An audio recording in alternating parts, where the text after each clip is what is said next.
पिशाच हवेली, खून की प्यास।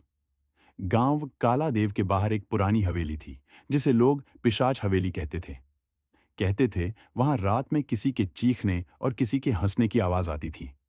गांव वाले मानते थे कि वहां एक पिशाच रहता है जो इंसानों का खून पीता है। अर्जुन, निधि और समीर तीन दोस्त थे। उन्हें एडवेंचर और रहस्यमयी जगहों पर जाना बहुत पसंद था। जब उन्हें पिशाच हवेली की कहानी पता चली, तो उन्होंने तय किया कि वे वहां जाकर खुद सच का पता लगाएंगे।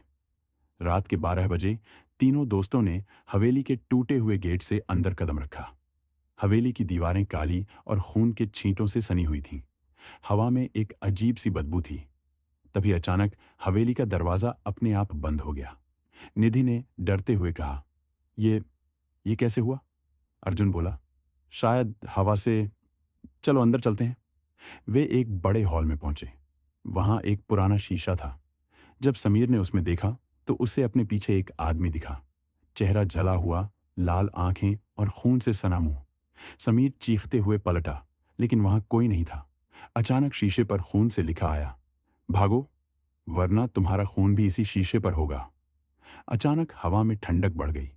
निधि की सांसें तेज हो गईं और उसने देखा कि उसके पैरों के पास से खून बह रहा है। तभी एक कर्कश आवाज आई, तुम्हारे खून की खुशबू बहुत प्यारी है। हॉल के कोने से एक परछाई निकली। उसकी लाल आंखें जल रही थीं और उसके लंबे नाखूनों से खून टपक रहा था। वह अर्जुन की ओर झपटा। अर्जुन ने एक लोहे की छड़ से उस पर वार किया, लेकिन छड़ उसके शरीर के आर पार चली गई, जैसे वह धुआं हो। वे किसी तरह भागते हुए हवेली की लाइब्रेरी में छिप गए। वहां उन्हें एक पुरानी डायरी मिली। उसमें लिखा था, मैं वीरेंद्र सिंह हूं। मुझे इस हवेली में मेरे भाइयों ने मारकर दीवार में चुनवा दिया। उनकी लालच थी मेरी दौलत। मरते समय मैंने उन्हें श्राप दिया, जो भी इस हवेली में आएगा, उसकी आत्मा मेरी खून की प्यास बुझाएगी। निधि ने कहा, इसका मतलब इस पिशाच को सिर्फ धोखे से ही हराया जा सकता है। पिशाच ने दरवाजा तोड़ दिया और हवा में उड़ता हुआ उन तक पहुंच गया। उसने समीर की गर्दन पकड़ ली और बोला, तुम ही आज मेरी दावत होगे। अर्जुन ने जल्दी से अपनी कलाई काटी और खून जमीन पर गिरा दिया। पिशाच की नजरें अर्जुन के खून पर गईं। उसने समीर को छोड़ दिया और अर्जुन की ओर बढ़ने लगा। उसी समय निधि ने हवेली के बीच में रखे एक त्रिशूल को उठाकर पिशाच के सीने में घोंप दिया। पिशाच की चीखों से पूरी हवेली कांप उठी।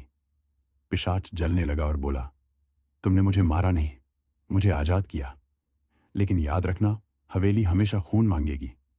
अर्जुन, निधि और समीर भागते हुए बाहर निकले, लेकिन जैसे ही उन्होंने पीछे मुड़कर देखा, हवेली गायब हो चुकी थी।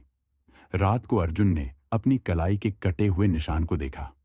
वहां एक काले रंग का चिन्ह उभर रहा था, ठीक वैसा ही जैसा उस पिशाच के हाथ पर था। और तभी अर्जुन के कानों में एक जानी पहचानी आवाज आई, अब तुम भी हमारी हवेली का हिस्सा हो। क्या अगली बार आप ऐसी हवेली के दरवाजे खटखटाएंगे? या हो सकता है वह हवेली आपके सपनों में आ जाए।